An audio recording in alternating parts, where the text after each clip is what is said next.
Good morning, students. As you all know, we have completed the reflection of light part.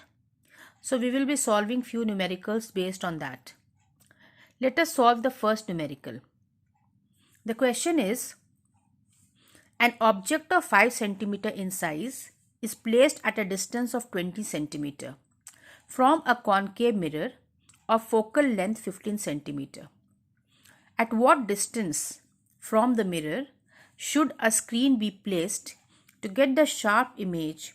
Also calculate the size of the image. So first thing which you have to understand is what type of mirror is this? It is a concave mirror. So, and another thing what is given is an object of 5 centimeter means object height of the object is given as 5 centimeter.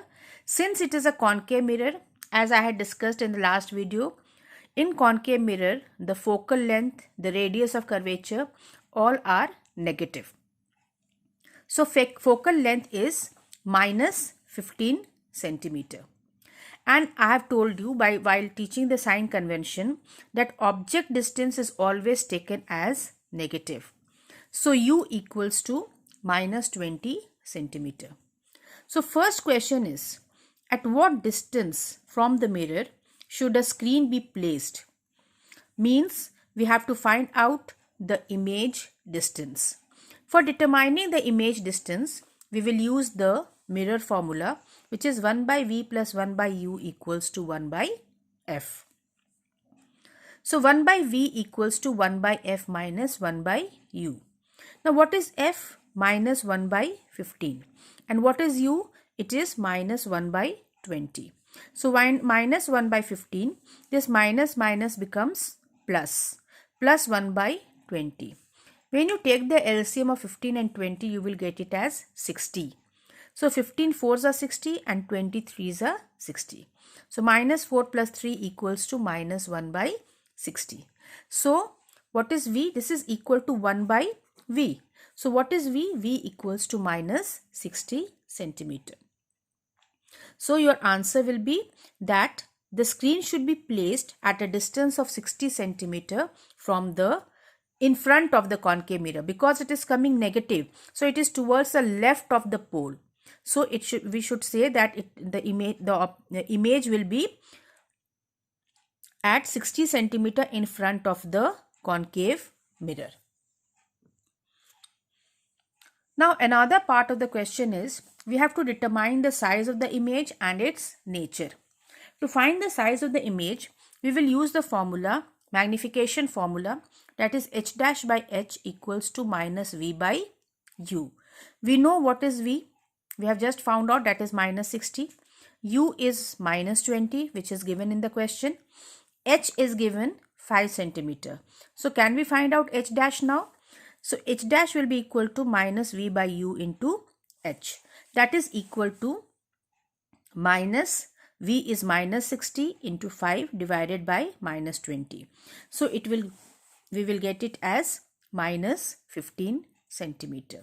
So what is the size of image? That is 15 centimeter. This minus, what is the nature of the image form? Now when you see it is a minus sign, means the image is real and inverted. Okay. Now let us come to the next question. Where should an object be placed in front of a concave mirror of focal length 20 centimeter so as to obtain real image 2 times magnified?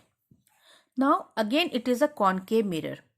So what will be the focal length? It will be negative, that is minus 20 centimeter. Now next thing is that it is given that real image is formed. Real means it is inverted, so m will be negative. 2 times magnified means m will be equal to minus 2. 2 times magnified, so we'll put here 2, and since the image is real, so we'll put it here as minus, because real and inverted. So we have to find out the object distance. For this, we will use the formula m equals to minus v by u. Now what is m? That is minus 2. V and U we don't know. So we will write down here as minus V by U. Now minus minus sign gets cancelled. So V equals to 2U. Okay. Now to find out the object distance, we will use the formula, mirror formula, that is 1 by V plus 1 by U equals to 1 by F. In place of V, we will write down 2U. So 1 by 2U plus 1 by U equals to minus 1 by 20 because F is equal to minus 20 centimeter. When you solve it, you will get the LCM as 2U. So it will be 1 plus 2 equals to minus 1 by 20, or U equals to minus 30 centimeter. So what do you find? If it is negative, means it is towards the left of the pole. Students, always remember that object distance is always kept as negative because we always keep the object on the left hand side of the pole, whether it is a concave mirror or a convex mirror. So position of object will be 30 centimeter in front of the mirror, or you can write down 30 centimeter towards the left of the mirror. Now we will start with the new topic of this chapter, that is refraction of light. You all must have learnt about refraction of light in your earlier classes. Now what is refraction of light? It is the bending of light rays from their straight path when they pass obliquely from one medium to another medium. Obliquely means they are making some angle with the normal in a slant position. Okay, is called refraction of light. Students, always remember that reflection of light, which you have studied till now, takes place in the same medium, but refraction of light always takes place when it passes from one medium to another medium. Now, this refraction always takes place at the boundary of the two media. Let's suppose that this is air and this is glass. So when the light ray is passing from this air to glass, the moment it strikes the boundary between the two media, the refraction takes place, means bending is taking place at this point. And this boundary which separates the two media is known as interface.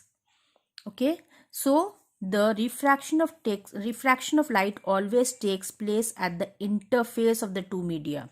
The boundary separating the two media is known as interface. Now, suppose that AO is the incident ray of light. Now, this incident ray of light is passing from air to glass. So, when it passes from air to glass, so AO is the incident ray and OB is the refracted ray. So what is angle of incidence? Angle AON is the angle of incidence and angle BON dash is the angle of refraction or refracted angle. Now what is the cause of refraction? The basic cause of refraction of light is the change in speed of light in different medium. When light travels from one medium to another, there is a change in speed of light while going from one medium to another, because speed of light is different in different optical medium. One thing you remember, students, that when light, air is the rarest medium, means it is considered to be the medium where light travels the fastest. Suppose that light travels from rarer to the denser medium, means the density of glass is more than the density of air. So when light travels from rarer to the denser medium, light rays or the refracted rays always bends towards the normal. It is bending towards the normal. But when the light moves from or passes from the denser to the rarer medium, suppose here it is passing from glass to air, the light rays bends away from the normal, which you can see from the figure. Here it is bending towards the normal and here it is bending away from the normal. Now there are two laws of refraction. The first law is that the incident ray, the refracted ray, and the normal to the interface of two transparent media at the point of incidence all lie in the same plane. Or you can say, like just like the law of reflection, the first law of reflection, that the incident ray, the refracted ray, and the normal to the surface separating the two media. Okay, this is the point at which it is separating the two media, is all lie in the same plane. This incident ray, the normal, and the refracted ray, which is separating the two media, all lie in the same plane. The second law of refraction is also known as Snell's law. According to this law, the ratio of the sine of angle of incidence to the sine of angle of refraction is constant for the light of a given color and for the given pair of media. And this sin I by sin R is a constant. This constant is denoted by n, okay, which is also known as refractive index. And this law is known as Snell's law. Students always remember that angle of incidence is not equal to angle of refraction, as in case of laws of reflection of light. So write down these notes and practice various numericals from your reference books. Thank you.